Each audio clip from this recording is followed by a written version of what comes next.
Keagungan Ramadan itu karena di Ramadan Allah turunkan kitab yang agung. Karena kitab suci ini agungnya luar biasa, yang mengiringinya menjadi agung. Ya Rabbi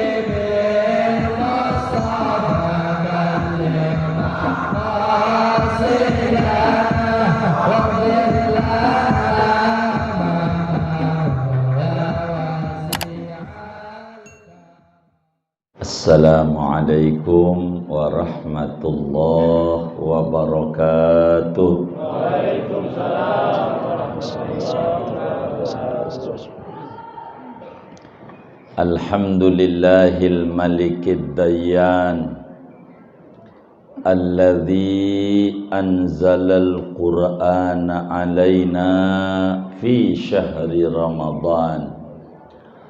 Wassalatu wassalamu ala sayyidina wa habibina wa syafi'ina wa maulana Muhammad sayyidil akwan wa ala alihi wa ashabihi wattabi'ina lahum bi ihsanin ila yaumil mizan.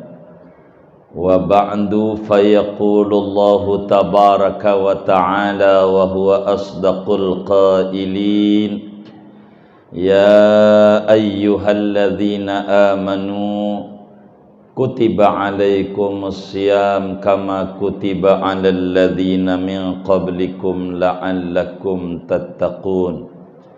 Wa qala Rasulullah sallallahu alaihi wa alihi wa sahbihi wasallam afdalu ibadati ummati qiraatul Qur'an. Sadaqallah wa sadaqa Rasulullah sallallahu alaihi wasallam. Saudara sekalian, sering kita mendengar Ramadan itu bulan agung. Tapi kalau mau jujur, kata Al-Imam Muhammad Mutawalli Asy'arawi, seorang ulama besar, mufassir besar dari Mesir yang makamnya di Dakhaliya, kata beliau, keagungan Ramadan itu bukan daripada judul, tapi dari konten isi yang ada pada bulan suci Ramadan. Bukan dari bungkus, tapi dari kandungan makna yang Allah benamkan di dalam bulan suci Ramadan. Sehingga agungnya Ramadan itu bukan dari bulannya, tapi dari makna yang terkandung pada bulan tersebut. Di antaranya, di bulan itu Allah turunkan kitab suci yang agung. Ini namanya konten isi. Keagungan Ramadan itu karena di Ramadan Allah turunkan kitab yang agung. Karena kitab suci ini agungnya luar biasa, yang mengiringinya menjadi agung.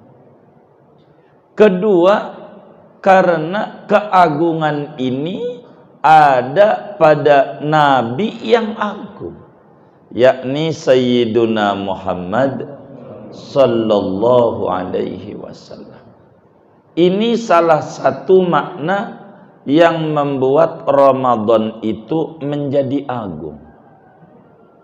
Kalaulah tidak ada Nabi Yuna Muhammad, maka tak ada Idul Fitri, tak ada Ramadan yang seperti kita luar biasa agungnya. Ini semua karena Nabi sampaikan tentang agung-agungnya Ramadan. Maka bulan ini menjadi luar biasa nilainya di mata umat manusia, lebih-lebih kita sebagai muslim. Jadi salah satu yang membuat Ramadan agung adalah turunnya Al-Quran pada bulan Ramadan, yang disebut nuzulul Quran. Cuman Bapak Ibu Saudara, Quran ini turun dua periodik, dua gelombang. Redaksi Al-Quran berbicara turunnya Al-Quran dengan menggunakan dua redaksi. Yang pertama, ndak pakai tasdid zainya. Yang kedua, pakai tasdid huruf zainya. Mana yang nggak pakai tasdid?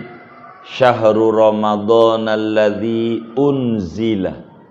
Zainya nggak ditasdid. Unzila fihil Qur'an hudal linnas wa bayyinatin minal huda wal furqan. Mana yang tidak pakai tasdid? Inna anzalnahu fi lailatin mubarakah. Mana yang tidak pakai tasdid? Inna anzalnahu fi lailatul qadr. Mana yang pakai tasdid? Qul in kuntum fi raibin mimma nazzalna, pakai tasdid, ala abdina fa'tu bisuratim min misli. Kenapa Allah bedakan tasdid dan tidak tasdid? Kalau ada tasdid maknanya turun berangsur-angsur. Kalau tidak pakai tasdid maknanya turun sekaligus. Bahasa duren sawitnya gedebluk, turun sekali. Kalau disebut gedebluk itu dari Bismillah, Al-Fatihah, terus Al-Baqarah, terus Ali Imran, terus sampai kulhu, falak, sampai minal jinnati, itu utuh namanya, seluruhnya. Itu tidak pakai tasdid redaksinya. Seperti inna anzalnahu fi lailatul qadr. Sesungguhnya kami turunkan Al-Quran pada malam mulia, Lailatul Qadar. Itu anzalnahu, zainya tidak ditasdid. Maknanya turun sekaligus. Dari Lauhul Mahfuz ke Baitul Izzah. Baitul Izzah itu tempat penyimpanan Al-Quran di langit pertama.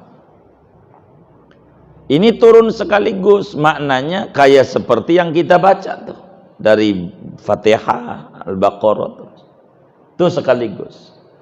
Oleh karena Lailatul Qadar ini kita enggak tahu percisnya, maka yang ini tidak perlu diperingati. Karena memperingatinya sulit. Wong kita enggak tahu percisnya Lailatul Qadar itu kapan. Pokoknya 20 ke atas. Di tanggal ganjil. Sedang puasa kita ada yang Selasa, ada yang Rebo. Yang ganjil mana, yang enggak ganjil mana, kan begitu. Jadi bingung, yang ini tidak perlu diperingati. Nuzulul Quran yang sekaligus.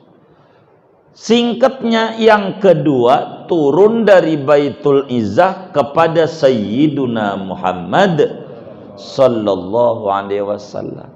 Ini turun bergelombang, berperiode. Bahasa kitanya dikredit dalam tempo kurang lebih 23 tahun.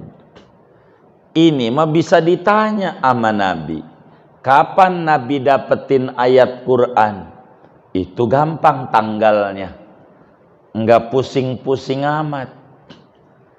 Maka turunnya Al-Quran kepada Nabi tepat tanggalnya percis dengan tanggal meletusnya perang Badar, yaitu tanggal 17 bulan Ramadan.